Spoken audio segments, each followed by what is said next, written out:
So we understood so far that how as is the microcosm, so is the macrocosm, is understood in terms of common basis, which are 5 elements. And those 5 elements are earth, water, fire, air, space. And these are physical elements that constitute everything that is we see, we get exposed to, we use, including the body and fruits and vegetables and nature, everything.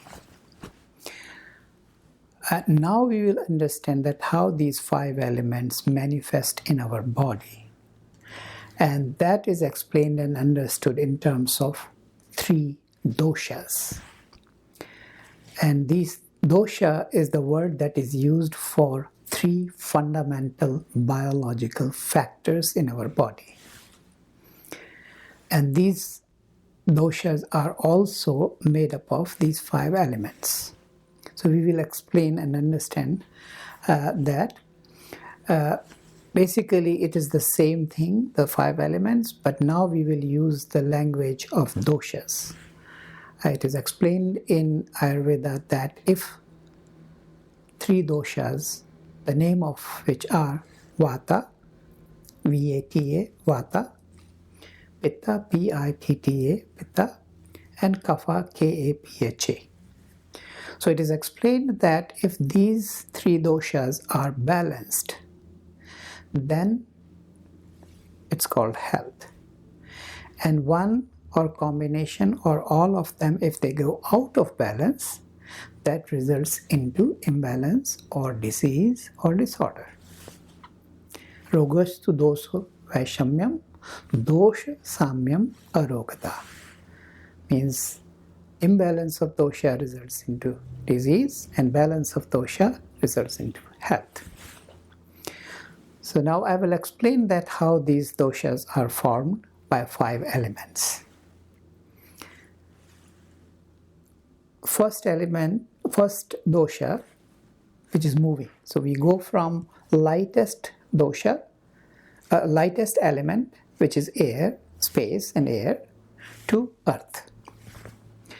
So air and space elements make Vata.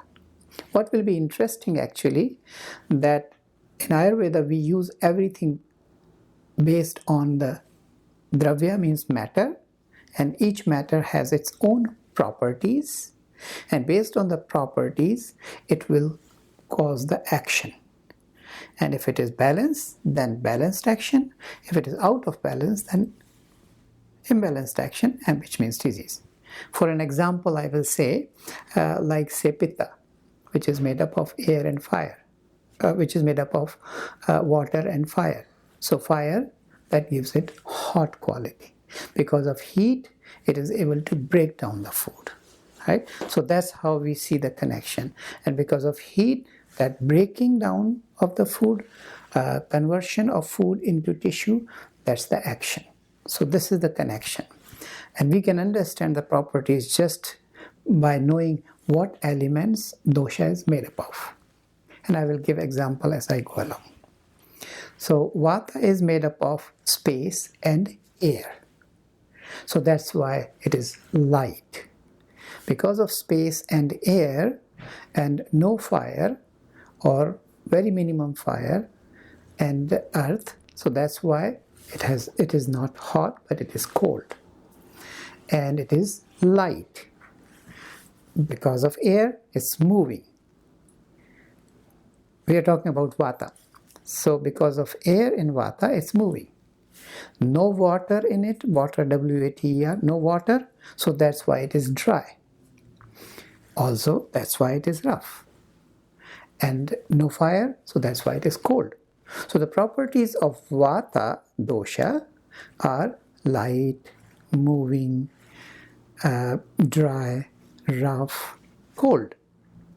So if someone has more Vata in the body, then naturally the skin will be dry, hair will be dry, they will be light, they will be walking fast, talking fast. So everything similar to what air or wind represents. So those are the properties of Vata.